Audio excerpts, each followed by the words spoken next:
नमस्कार, मैं सबा, आप देख रहे हैं N4 न्यूज भारत। आज के इस एक्सक्लूसिव रिपोर्ट में आप सबका स्वागत है। हम आ पहुंचे हैं झारखंड के नए टाइगर जयराम महतो के घर। आइए जरा देख लेते हैं, ये उनका घर है। इधर आपको दिखा दे, पेंटिंग्स बनाए हुए हैं इधर और इस तरफ भी, और झारखंड की परिभाषा इन पेंटिंग्स के द्वारा दर्शाने की कोशिश की गई है। टाइगर जयराम महतो के घर हम पहुंच चुके हैं और इनके साथ आज बातचीत होगी। आपका बहुत बहुत स्वागत है। जी, आपका भी स्वागत है हमारी छोटी सी कुटिया में। आपका अभिनंदन, आपका स्वागत। लोग कहते हैं कि टाइगर जयराम महतो मिट्टी से निकला हुआ आदमी है और मिट्टी से जुड़ा हुआ आदमी है। आज हम आपको निजी जिंदगी में जानने आए हैं, आपको करीब से जानने आए हैं। पहले तो आप हमें ये बताएं, और शुरुआती दौर में जब आप एक छात्र रहे होंगे, उस दौरान आपका क्या एक दर्शन होता है ना कि लोग सोचते हैं कि राजनेता जो है या फिर ये जा रही चीज़ें, इन चीज़ों से नहीं पढ़ना है। आपका क्या इसमें विचार था? देखिए, स्वाभाविक सी बात है कि जब स्टार्टिंग हम लोग स्पोर्ट पर्सन थे, अच्छा क्रिकेट खेलते थे, अच्छा फुटबॉल खेलते थे, अच्छा एथलीट थे, तो जब कोई स्पोर्ट पर्सन होता है और खासकर अपना स्टार्टिंग स्कूल के टाइम में, जैसे 5वीं क्लास में, 6ठी क्लास में, 7वीं क्लास में, तो उसके जहन में एक ही बात होती है कि हमें डिफेंस में जाना है। और मेरा भी ख्वाहिश यही था कि इंडियन आर्मी को चुने, इंडियन नेवी को चुने, और बाकायदा उसके लिए जो प्रक्रिया थी फिट फाट थी। लेकिन इंडियन आर्मी में एक बार दौर से इसलिए निकाल दिया गया था कि हम गोदना लिए थे, और बड़ा भयानक गोदना लिए थे। The legend of cricket Sachin is God, Sachin का बहुत बड़ा फैन थे, तो इसलिए फिर उसके बाद और कभी चांस नहीं मिला। और एक बार हाइट के लिए डिस्कनेक्ट किए गए, क्योंकि उस समय संख्या काफ़ी बढ़ गई थी, तो फिर हाइट के लिए डिस्क्वालीफाइड हो गए, जबकि हाइट मेरी 170 है। और उसके बाद नेवी का भी मैटर था, उसमें भी अंतिम पायदान पर आकर निकल गए। तो कुल मिलाकर जो शौक़ होता है एक छात्र जीवन में, चूँकि हम लोग फिल्म से प्रेरित होते हैं, और फिल्मों में जो अभिनेता होते हैं वो डिफेंस की जब रोल करते हैं, जब वर्दी में आते हैं और रौब दिखाते हैं, तो बड़ा इमेज दिल में छप जाती है। क्योंकि आज तक किसी टीचर को लेकर मूवी नहीं बनाया, ना वकील को लेकर उतना बेहतर मूवी बनाया, ना किसी इंजीनियर को लेकर। जब भी मूवी बनता है तो उसमें पुलिस वालों का रोल बेहतर होता है। तो हम लोग मूवी देखते थे बचपन में यार। छोटा सा बच्चा तो जाहिर सी बात है रील्स वगैरह, टीवी वगैरह उन्हीं से प्रेरित होता है। बाल कटाना हो या जूता पहनना हो या कपड़ा लेना हो, तो इसलिए स्टार्टिंग टाइम में डिफेंस ही मकसद था। लेकिन बढ़ते उम्र के साथ और कुछ शायद प्रकृति और नियति चाहती थी कि हमें उस लाइन में नहीं लेकर जाना है, इसलिए कुछ भूल हम ही किए। नहीं तो सचिन का नाम कौन लिखता है आज के दिन में? अगर लिखता भी कोई तो अपनी माँ का या अपनी प्रेमिका का लिखता है। हम सचिन तेंदुलकर का नाम लिखे, अभी 1-2 लाइन नहीं, the religion of cricket Sachin is God. बहुत बड़ा फैन थे। तो फिर देखिए जाते जाते मिटाना पड़ा हमको, फिर भी उम्मीद किए कि चलिए इस दौड़ को निकालेंगे। तो इसको जब हल्का एसिड से जला दिए हाथ को ही कि चलो आर्मी में। लेकिन देखा और बोला, हमको डांटने लगा कि यार क्या। फिर उसके बाद उन सब चीज़ों से दूर हट के सोचे अब यहाँ से बचा है टीचिंग का लाइन, तो आगे PhD के लिए आए कि अब यहाँ से प्रोफेसर बनना है, अगर बेहतर करना है। लेकिन पता नहीं नियति क्या चाहती थी हमसे। फाइनली पुतला दहन में गए, एक वीडियो शूट हुआ, जिस प्रकार आज हमारा इंटरव्यू ले रहे हैं, एक इंटरव्यू मेरा शूट किया गया, और वो इतना वायरल हुआ कि आज हम राज्य की उम्मीद बन चुके हैं। यार उम्मीद बने नहीं, बहुत सारे रिजल्ट भी दिए हैं। लगभग 20 गो मजदूरों का जो मौत में मुआवजा दिलाने में हमारे संगठन का भूमिका रहा। तो उस उम्मीद के कारण अब थोड़ा सा हम लोग को भी लगता है, भले नियति हमें यहाँ चुन कर लाई है, भले हमारी इच्छा नहीं थी, क्योंकि ये तो इच्छा कोई नहीं जताएगा। अगर किसी को पॉलिटिशियन बनना है ना, तो एक विधायक बनने का खोज। तो मैं जिस उम्र में हूँ और मैं जिस बैकग्राउंड से संबंध रखता हूँ, तो हार्डली हम लोग एक विधायक बनने का ख्वाब देख सकते थे। लेकिन राज्य को नेतृत्व करने का ख्वाब और सपना तो सपनों में भी नहीं देखना चाहते हैं, क्योंकि इतना प्रेशर, इतना मतलब सिचुएशन। लेकिन कहीं ना कहीं ये नियति और समय की मांग थी, और उसमें हम लोग फिट बैठे हैं और आगे चल रहा है। अब जब सारी बातें आगे होंगी, लेकिन पहले आपके घर आ गए, तो थोड़ा आप अपने घर हमें दिखाएंगे? हाँ बिल्कुल, आप इंडिपेंडेंट है, कोई दिक्कत नहीं, देख सकते हैं। चलिए आइए। आप भी देख सकते, कोई दिक्कत नहीं। आपका घर है, मेरा घर नहीं, आप घर की सैर कराइए हमें बाकायदा। घर ही नीपा पोता हो रहा है। हाँ।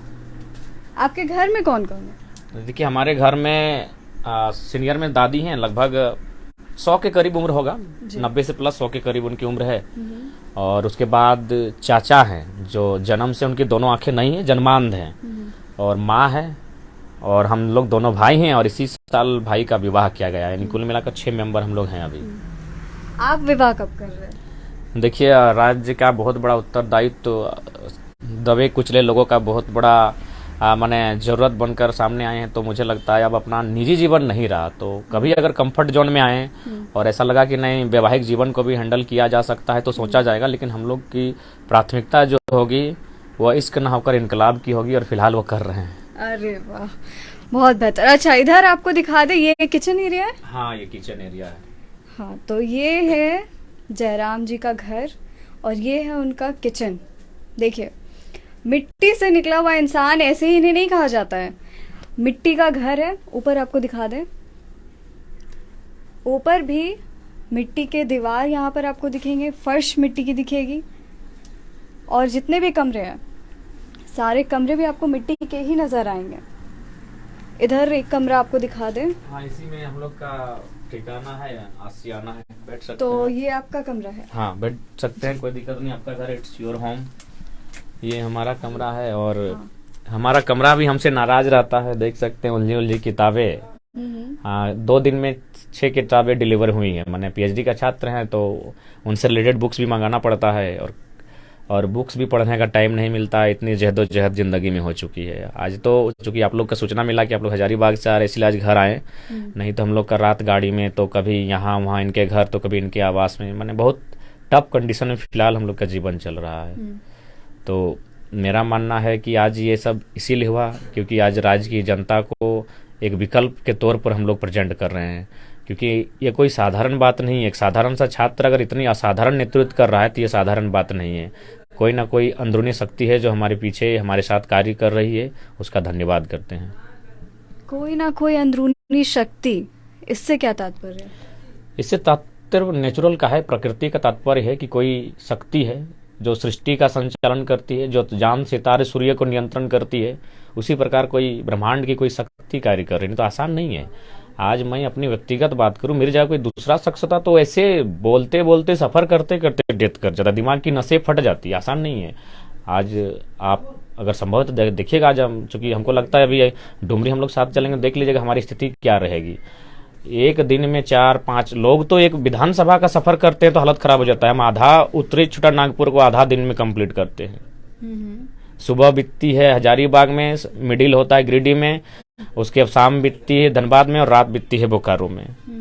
तो आधा दिन में आधा उत्तरी छोटा नागपुर का सफर करना, 3 घंटा बात को रखना, आंधी आए, बारिश आए, तूफान आए, डज नॉट मैटर, कोई मैटर नहीं करता है। ऊपर से गाड़ी में, खैर चूंकि मीडिया के सामने हम गाड़ी की स्पीड नहीं बताएंगे, लेकिन समय से भी तेज चलते हैं। इस प्रकार की हमारी स्थिति हो चुकी है। मानसिक, शारीरिक, हर तरह से हम लोग अपने आप को झेल रहे हैं, लेकिन कुल मिलाकर डटे हैं। इसका मतलब है कोई शक्ति है, इसका हम स्वीकार करते हैं। कोई प्राकृतिक शक्ति है जो मेरे साथ कार्य कर रही है। जैसे पहले जयराम महतो, अब टाइगर जयराम महतो, ये टाइगर वर्ड कहाँ से आना शुरू हुआ? और जब हम शायद 9वीं 10वीं क्लास में थे, क्रिकेट बहुत हैवी खेलते थे, और सबसे बेहतरीन था गोता लगाकर जो कैच पकड़ते थे। तो उसी क्रम में कभी शर्ट फट जाता था, कभी ये छिल जाता था, ब्लड लहूलुहान हो जाते थे।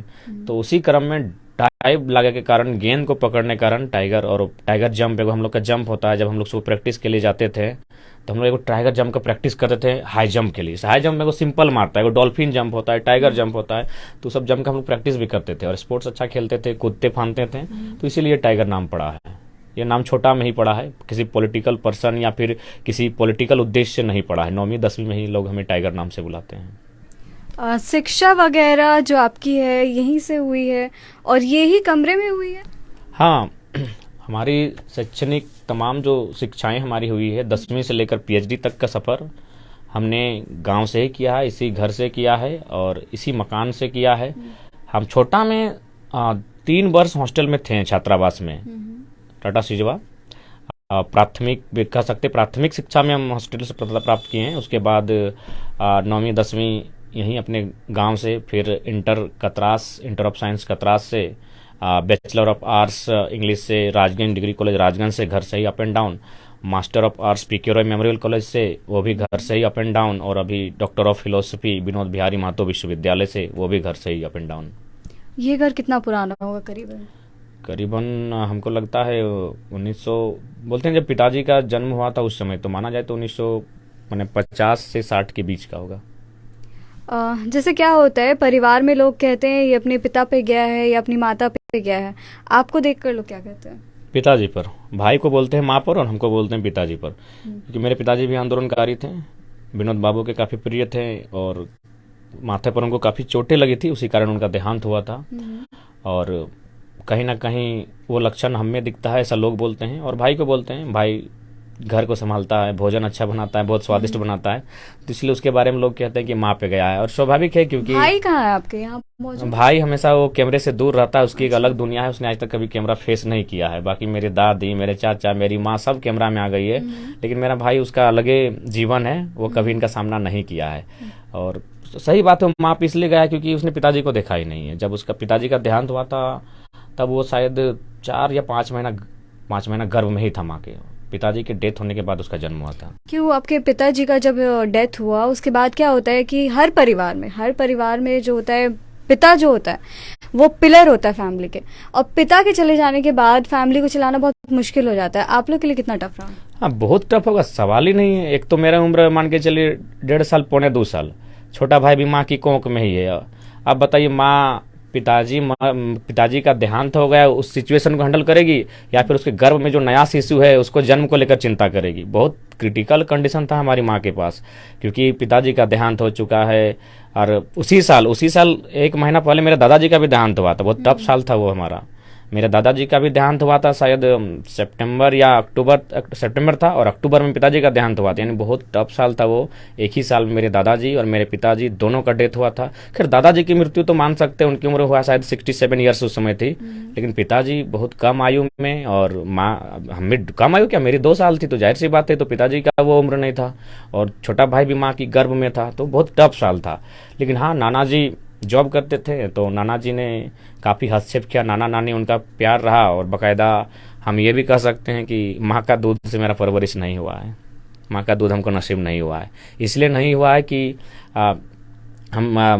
नानी हमको उठा के ले गई, उसके बाद हमारी भी आयु नहीं थी कि हमारी भी आयु थी कि भाई बहुत छोटा थे, हम भी अभी दूध छूटा नहीं था, तो नानी भी उठा के ले गई कि इस घर का माहौल सही नहीं। चूंकि गांव देहात उस समय जानबे करते हैं, बहुत सारी अंधविश्वास पर उनकी मान्यता थी कि इस घर में ऑलरेडी हमारे एक भाई का भी कम मैंने जन्म के कुछ दिन बाद डेथ हो चुका था, हमारी एक बहन कुछ बड़ी होकर डेथ हो चुकी थी, हमारे दादाजी पिताजी का 1 ही साल में डेथ हो गया। तो इस प्रकार कंटिन्यू कुछ ही सालों के भीतर 4 गो डेथ हुआ, मेरा एक भाई का, मेरी एक बहन का, मेरे पिताजी का, मेरे दादाजी का।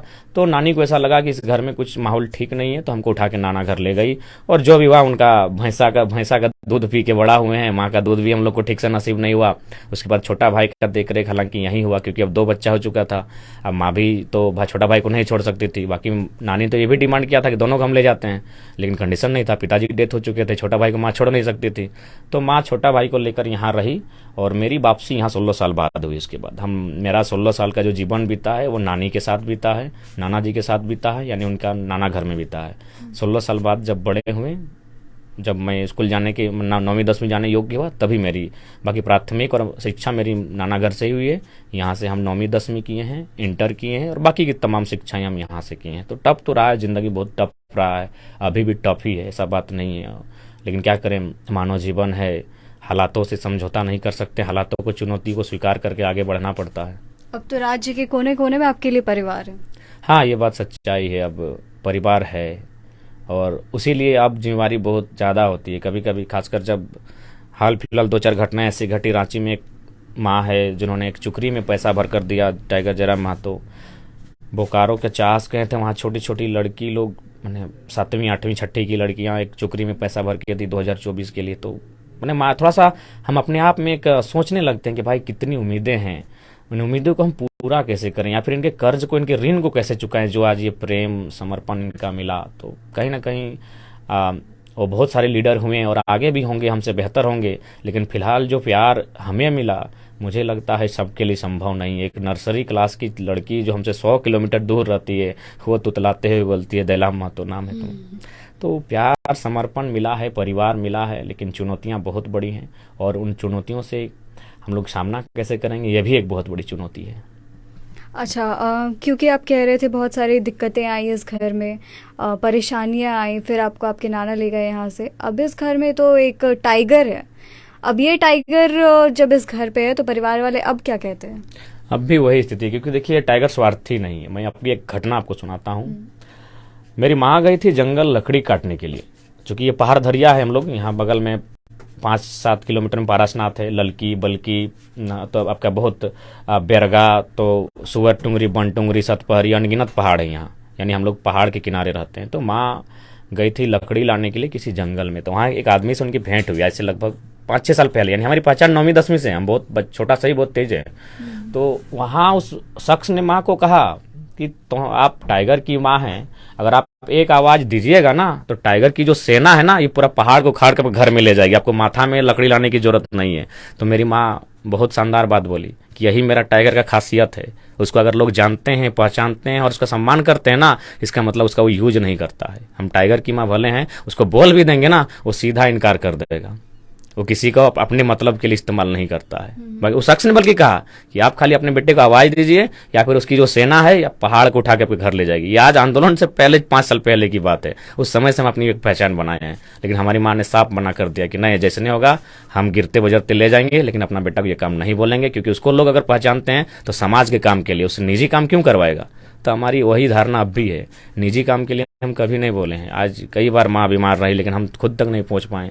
तो वही विचारधारा आज झारखंड में लोग हमें प्यार करते हैं। हमने कभी अपने स्वार्थ को नहीं चुना, हमारी माँ बीमार रही लेकिन हमने कभी स्वार्थ नहीं दिखाया। अच्छा, जैसे क्या होता है, परिवार में एक होनहार बालक होता है, वो होनहार बालक आप रहे हैं, लेकिन इन सब चीज़ से अलग हटकर बात करते हैं अब राज्य को छोड़ करके देश पे। देश को, राज्य की बात हमेशा होती है कि राज्य में युवाओं के लिए ये होना चाहिए, देश को आप आगे कैसे देखना चाहते हैं? देखिए, जिस प्रकार हम राज्य से तो हट के देश नहीं, और देश से हटकर राज्य नहीं, वहाँ भी इंसान है, यहाँ भी इंसान है, वहाँ भी रोजी रोजगार की बात होगी, यहाँ भी रोजी रोजगार की बात होगी। तो देश में जो भारत देश का संविधान है, जनता को, जनता के लिए, जनता के द्वारा, तो वास्तव में जनता का होना चाहिए, लेकिन जनता का केवल कागजों में है, धरातल पर कहीं नहीं है। अभी आप किसी फैक्ट्री में तालाबंदी के लिए जाइए, हजारों फोर्स भर देगी। किसान का खेत देखिए, हाथी चढ़ रहे हैं, किसान के खेत जंगली सुअर आके नष्ट कर रहे हैं, कोई रखवाली नहीं है। इसका मतलब है कि वही सिस्टम जो अंग्रेजों के टाइम में था, ईस्ट इंडिया कंपनी, उन्हीं की रक्षा के लिए पुलिस बल को तैयार किया गया था। पुलिस बल तो उससे पहले नहीं था, राजा का टाइम था तो वहाँ तो पुलिस बल नहीं था, पुलिस राजा का अपना सेना होती थी।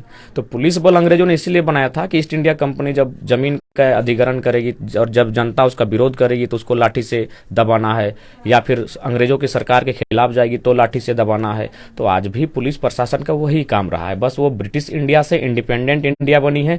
बाकी अगर जनता की बात कही जाए, मजदूरों की बात कही जाए, तो उनकी स्थिति वही है। हाल ही फिलहाल देखिए, हम लोग MPL में धरना दिए थे, वहाँ एक मजदूर का डेथ हुआ था, 6 दिन बाद उसको इंसाफ मिला। तो 6 दिन में बॉडी का क्या हाल हुआ होगा उसके। कुछ आज अभी 3 दिन पहले यहाँ आपका धोबी कुली है एक छोटकी बवा में, वहाँ 3 महिलाएं रास्ता में चलते चलते जमीन के नीचे समा गई, क्योंकि वो कोल इलाका था। अब बताइए, उसकी भी डेड बॉडी 4 दिन बाद उठाई गई, एक का तो मुंडी आज तक नहीं मिला। क्यों?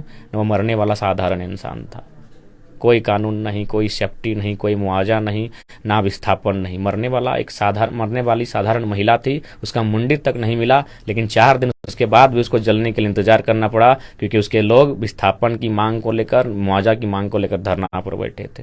तो इसीलिए भारत देश को हम देखना चाहते हैं जो भारत का संविधान कहता है, जनता को, जनता के लिए, जनता के द्वारा। हम भारत के लोग समाजवाद भारत की कल्पना करते हैं, हम समाजवाद भारत चाहते हैं। समाजवाद है कहाँ? हम आर्थिक, सामाजिक, राजनीतिक समानता की बात करते हैं, है कहाँ?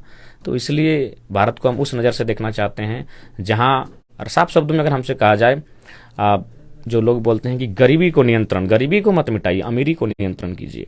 जो काला धन निकल के आ रहा है, जो भ्रष्टाचार निकल के आ रहा है, बल्कि हम तो कभी कभी ये भी आइडियाज देते हैं कि एक न्यूनतम राशि भी निर्धारण किया जाए और अधिकतम राशि भी निर्धारण किया जाए कि एक व्यक्ति अधिकतम राशि कितना रख सकता है, बाकी सरकार के खजाने में जाएगा। ये मेरी मान्यता है, भले इसमें कितना लोग सहमत होंगे नहीं होंगे ये अलग विषय है। मेरी जो बुद्धि, मेरा जो विवेक है, उसके अनुसार मेरा मानना है कि एक अधिकतम राशि तय की जाए, कि मान के चलिए 10 अरब, 100 अरब, और एक उससे ज़्यादा होगा वो सरकार के खजाने में। जैसे क्रिकेट का मैच था, वो 6 ओवर का होता था, उसमें अगर आप 31 से ज़्यादा स्कोर करते थे तो आपको आउट करार दिया जाता था, लेकिन अगर आप 6 मार के गए तो वो रन आपकी टीम को मिलता था। तो ठीक उसी प्रकार एक अधिकतम राशि तय हो, अमीरी का पैमाना हो। गरीब तो बहुत ज़्यादा हैं और आगे भी होंगे। तो ये भारत, अब भारत के लोग कहते हैं अमेरिका से तुलना करते हैं, कैसे तुलना होगा? अमेरिका का क्षेत्रफल 9.6 के कुछ मिलियन के आसपास, हमारा 3.2 मिलियन है, कैसे मुकाबला होगा? उनकी जनसंख्या 33 करोड़ है, हमारी जनसंख्या 133 करोड़ से पार है। जनसंख्या में आगे हैं, जमीन में पीछे हैं, कैसे मुकाबला होगा? तो इसलिए भारत को देखना है तो भारत की नज़र से देखिए, यहाँ के लोगों की ज़रूरत क्या है, यहाँ के लोगों की समस्या क्या है, उसका निदान कीजिए और इसका समस्या का समाधान सदन में होगा। आज ही देखिए किसान आंदोलन, चूंकि जान रहे हैं, सबको जान रहे हैं कि बिजनेस अस्थाई नहीं है, नौकरी अस्थाई नहीं है, अस्थाई कुछ है तो जमीन का टुकड़ा है। तो सबकी नज़र है अब जमीन के टुकड़े पर। आज बड़ी बड़ी सड़कें बन रही। मैं एक छोटा उदाहरण दूंगा, चूंकि अब हजारीबाग से संबंध रखते हैं, वहां देखिएगा भारतमाला योजना की चर्चा होती है, मुआवजे को लेकर किसान नाखुश हैं। तो मैं तो स्पष्ट कहूंगा भारतमाला बनना ही नहीं चाहिए था, साफ मैं कहूंगा एकदम नहीं बनना चाहिए था। इसलिए नहीं बनना चाहिए था कि वो रास्ता बनता है बनारस से कलकत्ता। बनारस से कलकत्ता ऑलरेडी झारखंड में रोड है एक, बनारस से कलकत्ता, बगोदर, बरही, चौपारण, डुमरी, इसरी, मेरे तोपचांची, राजगंज होते हुए ऑलरेडी एक रास्ता गई है बनारस होके कलकत्ता। तो दूसरे रास्ते की जरूरत किसके लिए है? सिर्फ और सिर्फ खेती योग्य जमीन को बर्बाद करना है, ताकि आने वाला दिन किसान को अगर गुलाम कर लेंगे तो भारत गुलाम हो जाएगा। इसीलिए इनका जितना भी योजना बनेगा, पेटरवार में भी देखिए नया सड़क बनाया, तो 100 मीटर दूर में ऑलरेडी एक हाईवे है, बड़ा हाईवे है, बड़ी सुंदर, कोई डिस्टर्ब नहीं होता यातायात को, फिर 100 मीटर दूर में बन रहा है। यानी खेती योग्य भूमि को नष्ट करना ही केंद्र की योजना है। तो ये लोग सिर्फ बोलते हैं, ये जाके कहते हैं बुद्ध का देश है, अम्बेडकर का संविधान है, कहीं नहीं है। सबसे ज्यादा अगर असामाजिक सोच किन्हीं की है, विषमतावादी सोच किन्हीं की है, तो फिलहाल केंद्र सरकार की है। अगर 2024 का चुनाव होता है और आप उसमें जीतते हैं, कोई 5 टॉप के पॉइंट्स बताइए जिन पे आपका सबसे पहला फोकस रहेगा। देखिए जाहिर सी बात है, हम पढ़ा लिखा छात्र हैं, तो सबसे पहले एजुकेशन की पॉलिसी पर फोकस होगा। बाकायदा मेरे जितने भी साथी हैं जो पीजीटी या फिर प्रोफेसर का काम करते हैं, उनसे हमने कहा है कि भले हम लोग इमेजिन करते हैं ना भाई कि हम लोग सदन तक पहुंच रहे हैं, सरकार बने या ना बने, हमारे 2-3 चेहरे सदन तक पहुंच रहे हैं, तो आप अभी से एक एजुकेशन पॉलिसी तैयार कीजिए कि हमारी एजुकेशन पॉलिसी क्या होगा। उसमें बाकायदा 2-3 डीएसपी भी हमारी हेल्प कर रहे हैं उस एजुकेशन की पॉलिसी को बनाने में, उसमें क्या क्या मैंने पॉइंट्स होंगे। तो हमारी एजुकेशन पर फोकस होगा। और सबसे महत्वपूर्ण, चूंकि हम किसान का बेटा हैं, किसानियत पर हमारी आस्था है, तो जो किसान का खेत है उसको सलामत रखा जाएगा, यानी एक बेहतर विस्थापन नीति बनेगी। अगर किसी भी योजना परियोजना के लिए किसान की जमीन का अधिग्रहण होगा तो सहमति होगी, और उसके बाद सहमति के साथ एक बेहतर विस्थापन नीति होगी। पहली शिक्षा, दूसरी हमारी जमीन को बचाना है, और सबसे महत्वपूर्ण है रोजगार, यानी रोजगार का आपको सृजन करना होगा। तो रोजगार का सृजन कैसे होगा? छोटे छोटे उद्योग, गांधी भी कहते थे छोटे छोटे कुटीर उद्योग, लघु उद्योग, तो इनके माध्यम से हम रोजगार का सृजन कर सकते हैं। जैसे अभी झारखंड की अगर हम बात करें, तो हमने कई चैनलों में कहा है, आप फिर दोहराएंगे, हमारे पास एक बहुत बड़ी लंबी सड़क है, सड़क माला है हमारे पास। उन सड़कों पर यातायात की व्यवस्था करेंगे, ट्रांसपोर्ट की व्यवस्था करेंगे, तो उसके माध्यम से बहुत सारे रोजगार सृजन होंगे। चूंकि ये पहाड़ी क्षेत्र है तो वहाँ पर्यटन के रोजगार सृजन होंगे, या चूंकि पानी का जल का क्षेत्र है तो जो डैम है हमारे पास उसको किसान के खेत तक अगर पहुंचाया जाएगा तो धान के बाद गेहूं की संभावना बनेगी, तो हम रोजगार का सृजन करेंगे। तो इस प्रकार बहुत सारे वैकल्पिक चीज़ें हैं जिन पर अगर हम चर्चा करें तो बेहतर हो सकता है। तो उसके लिए हमें, जब तक हम तो मीडिया के सामने अभी बहुत कुछ बोल सकते हैं, लेकिन हमारी बातों की गरिमा तब बढ़ जाएगी जब हमें सदन में मौका मिलेगा। तो इसलिए हम लोग प्रयास करेंगे, प्रयास ही कर सकते हैं, बाकी जनता का विश्वास और जनता का समर्पण। अभी हाल फिलहाल में एक मुद्दा बहुत चर्चे में है, वुमेन रिजर्वेशन बिल, जो अभी फिलहाल में ही पास हुआ है, उस पर आप क्या कहेंगे? हाँ बिल्कुल होना चाहिए। महिलाओं आधी आबादी की अगर आप बात करते हैं और फिर अगर उनके रिजर्वेशन से पीछे भागते हैं तो होना चाहिए, लेकिन उसमें भी ढंग से होना चाहिए। इसलिए ढंग से होना चाहिए कि थोड़ा सा देखिए, आप इस बात को भी आपको मानना होगा, अब तक जितने भी आंकड़े हैं उसमें कुछ ही वर्ग की महिलाएं दिल्ली तक पहुंची हैं। आंकड़ा है शायद 600 के आसपास का, उसमें मुझे लगता है सब मिला के 100, बाकी जो ST SC OBC 100 तक ही सीमित है। यानी थोड़ा सा उस विषय पर भी चर्चा करना होगा, नहीं तो बाकी एक बहुत बड़ी आबादी के साथ भी आप नाइंसाफी करेंगे। चूंकि ये बात मानना होगा, जो संपन्न वर्ग रहे हैं वही सदन तक पहुंचे हैं, जो भी महिला संपन्न वर्ग से रही हैं, जिनका बेहतर इतिहास रहा है, वही लोग वहां तक पहुंची हैं। बाकी जो एक बहुत बड़ी आबादी जो गृहिणी का काम की है, आज भी कर रही है, उनको बहुत डिफिकल्टी हुई है, तो उनके बारे में भी आपको सोचना होगा। और उसके बाद महिला आरक्षण का स्वागत है। जैसे कि महिलाओं की बात कर रहे हैं, आपसे हमेशा लोग पूछते होंगे युवाओं के लिए क्या संदेश देंगे। मेरा सवाल रहेगा, आप महिलाओं के लिए क्या संदेश देंगे? हाँ बिल्कुल, देखिए आज जब भी हम लोग कर्म परम में जा रहे हैं तो हर जगह तो हम लोग महिलाओं को ही संदेश दे रहे हैं, और कहीं ना कहीं संदेश यही रहेगा कि सबको महिलाओं के प्रति सकारात्मक होनी होगी। आज कहे कि एक नारी ने जो त्याग किया है वो शायद कोई करेगी। वो बेचारी कुंवारी होती है तो अपने भाई के लिए अपना जीवन सर्वस्व कर देती है, 7 दिन 8 दिन भूखे प्यासे पूजा पाठ करती है कि मेरा भाई 100 बच्चे उम्र की पार करे। जब वो पत्नी बनती है तो पति के लिए सारा ये सब करती है, और जब वो माँ बनती है तो बच्चे के लिए करती है। उसके लिए 1 घंटे का उपवास कोई नहीं करता है। कोई पूजा दिखा दीजिए जो पत्नी की लंबी उम्र के लिए हुआ हो, नहीं हुआ। तो कहीं ना कहीं वो भी प्रेम और माने समर्पण जब किया है तो भी प्रेम और अधिकार की हकदार है। तो मेरा मानना है कि आज उनके प्रति भी पॉजिटिव रहे, उनको भी बेहतर से बेहतर मौका मिले, उड़ान भरने का अवसर मिले। और बिल्कुल उड़ान भरा है, राष्ट्रपति से लेकर हवाई जहाज़ की पायलट बनी है। ये हमारे लिए गौरवान्वित क्षण है। ये थी हमारी बातचीत और बहुत सारी अच्छी बातें निकल के आई है। इनके ज़िंदगी कई सारे राज खुल गए हैं जो आज हमने इनके ज़बान से जाना है। ऐसी और अपडेट रहेंगे, तब तक जुड़े रहें।